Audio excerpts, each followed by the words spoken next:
AC Milan gigit jari, Francesco Camarda pemain terlarang di Liga Champions. AC Milan nampaknya harus gigit jari karena tidak bisa memainkan bocah ajaibnya Francesco Camarda di Liga Champions. Usia muda merupakan batu sandungan Francesco Camarda untuk melompat lebih jauh bersama AC Milan baik di Italia maupun Eropa. Jika tempo hari ia harus mendapat persetujuan dari komite regional untuk tampil di Serie A, kini Francesco Camarda juga berhadapan dengan aturan UEFA. Setelah melakoni debut di laga kontra Fiorentina, penampilan Francesco Camarda pun makin dinanti oleh para penikmat sepak bola, terutama supporter Rossoneri. Meski begitu, jika ingin melihatnya di Liga Champions, mereka harus berpuasa dulu karena sang pemain belum diizinkan debut di kompetisi elit Eropa ini. Seperti diwartakan Sport Bible, UEFA tidak mengizinkan pemain berusia di bawah 16 tahun dan tanpa kontrak profesional untuk debut di Liga Champions. Francesco Camarda sangat disayangkan masuk dalam dua kategori larangan tersebut. Untuk diketahui, AC Milan memang belum bisa mengontrak Francesco Camarda secara profesional karena usianya masih 15 tahun. Raksasa Liga Italia tersebut harus menunggu sampai Francesco Camarda genap berusia 16 tahun pada Maret 2024 mendatang. Walau belum akan kelihatan batang hidungnya saat AC Milan bersua Newcastle United Desember nanti, pemain kelahiran 10 Maret 2008 itu masih bisa tampil di Eropa.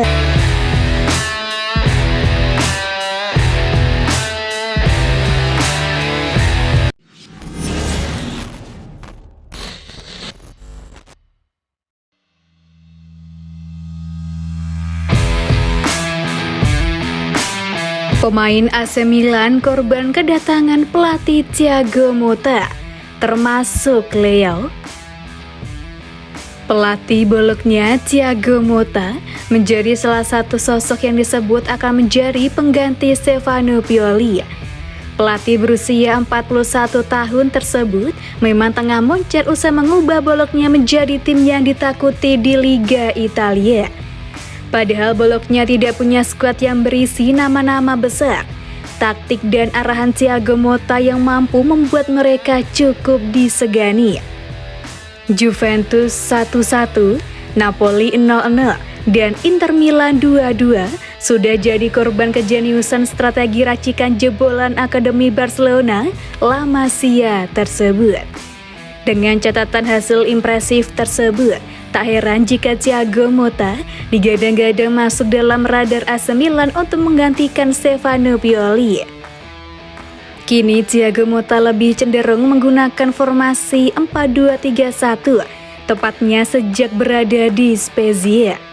Bahkan formasi inilah yang kemudian turut membawa boloknya bersaing di papan atas klasemen Serie A Liga Italia 2023-24. Menariknya, dengan kecenderungan Stefano Pioli yang juga memakai 4-2-3-1, nampaknya tidak akan sulit bagi Thiago Motta jika nanti merapat ke AC Milan.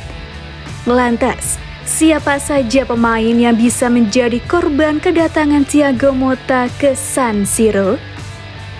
Luka Jovic, pemain yang dipinjam dari Fiorentina tersebut, sejatinya merupakan solusi panik AC Milan di penghujung bursa transfer musim panas lalu, gegara gagal mendatangkan Mehdi Taremi. Hanya saja Luka Jovic gagal memenuhi ekspektasi Stefano Pioli dan para penggemar. Dari 9 penampilan musim ini di semua kompetisi, Luka Jovic tak mampu membuat satupun gol maupun assist.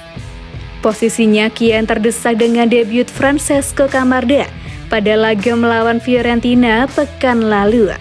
Pemain yang berusia 15 tahun tersebut dinilai lebih pantas menjadi deputi Olivier Giroud ketimbang dirinya. Selanjutnya yang bisa didepak adalah Rafael Leao. Meski banyak yang menyebut dirinya adalah es AC Milan, penampilan inkonsisten yang ditunjukkan sang pemain dalam beberapa pertandingan terakhir membuat posisinya terancam. Apalagi pemain asal Portugal ini menjadi incaran Real Madrid. Los Blancos tentunya siap membayar mahal untuk mendatangkan Rafael ke Santiago Bernabeu. Bagi pelatih yang mementingkan taktik seperti Thiago Motta, pemain bintang seringkali tak mendapat tempat. Daripada mengganggu kolektivitas permainan Rossoneri, Rafael bisa jadi didepak oleh Thiago Motta.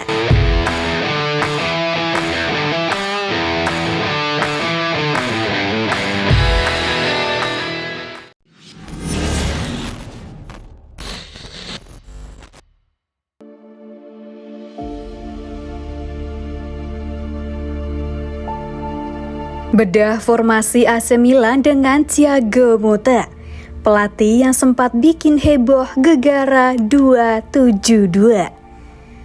Nama Thiago Motta belakangan mencuat sebagai kandidat pengganti Stefano Pioli di klub Liga Italia Serie A AC Milan. Sepak terjang yang impresif bersama boloknya pun disebut-sebut menjadi salah satu alasan AC Milan tertarik menggunakan jasanya. Tidak berbeda jauh dengan Stefano Pioli, Thiago Motta juga memiliki jejak karir yang awalnya dipandang sebelah mata di Liga Italia. Sebagai pelatih, ia baru terjun secara profesional saat menangani Genoa pada 2019, itu pun hanya sebentar. Ia bahkan sempat menganggur untuk sementara waktu sebelum didapuk membesuk Spezia pada 2021, kemudian boloknya pada 2022. Kini Thiago Motta berhasil membawa boloknya bersaing di 6 besar klasemen Serie A.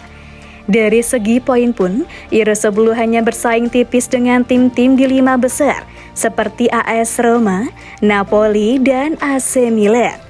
Di sisi lain, posisi Stefano Pioli tengah goyah menyusul hasil-hasil minus AC Milan dalam beberapa waktu terakhir, terutama di Liga Champions. Tidak ayal wacana penggantian dirinya pun kembali mencuat. Namun, apakah Thiago Motta adalah orang yang tepat untuk AC Milan? Saat awal-awal menukangi boloknya, Thiago Motta sempat membuat heboh dengan formasi revolusioner 272 yang banyak bikin orang bingung. Alih-alih menghitung dengan cara yang umum, ia ternyata melabeli struktur formasinya dari kanan ke kiri, sembari menyertakan keberadaan kiper. Dengan demikian, 272 yang ia maksud bisa saja berupa formasi lazim 4-2-3-1 atau 4-4-2, hanya saja dibacanya dari kanan ke kiri. Kini Thiago Motta lebih cenderung menggunakan formasi 4-2-3-1, tepatnya sejak berada di Spezia.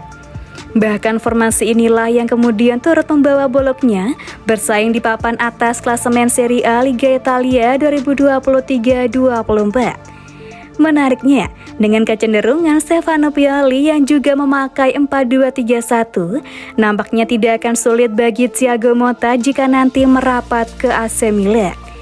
Ia bisa melanjutkan apa yang sudah dibentuk Stefano Pioli dan menciptakan 272 versinya sendiri. Apabila diaplikasikan secara normal dan lazim dalam susunan baku 4-2-3-1, Thiago Motta kemungkinan besar akan memakai basis yang sama seperti yang ia lakukan di boloknya. Dengan demikian, formasi back AC Milan bisa diisi oleh rombongan pemain yang biasanya menghuni pos tersebut, termasuk David Calabria dan Theo Hernandez. Namun apabila melihat situasi saat ini, Fikayo Tomori adalah satu-satunya bek tengah fit yang bisa diandalkan menyusul cederanya Malick Thiaw. Meski para pemain yang cedera nanti pulih dan bisa kembali ke line up, misalnya Pierre Kalulu dan Simon Kjær, AC Milan mungkin perlu mencari tambalan untuk sementara. Salah satu pemain yang bisa dipinjam adalah Benoit Badiashile yang saat ini membela Chelsea. Hanya saja sang pemain tidak bisa datang dalam semalam. Jadi mau tidak mau, jika ingin cepat, opsi darurat harus diambil termasuk memasukkan Rade Krunic sebagai pengganti Malick Thiaw, seperti yang terjadi di laga kontra Borussia Dortmund. Terlepas dari huru-hara di sektor bek tengah, untuk posisi dua pemain tengah bertahan akan diberikan kepada Yunus Musa dan Yashin Adli. Untuk pos gelandang serang, Thiago Motta bisa mengandalkan Christian Pulisic, Tijani Reinders, dan Rafael Leao. Saat tidak ada Rafael Leao, Christian Pulisic yang bisa bermain di dua sisi lapangan untuk sementara bisa diletakkan di sebelah kiri. Olivier Giroud seperti biasa akan jadi ujung tombak serangan yang lebih diprioritaskan di starting line up alih-alih Luka Jovic.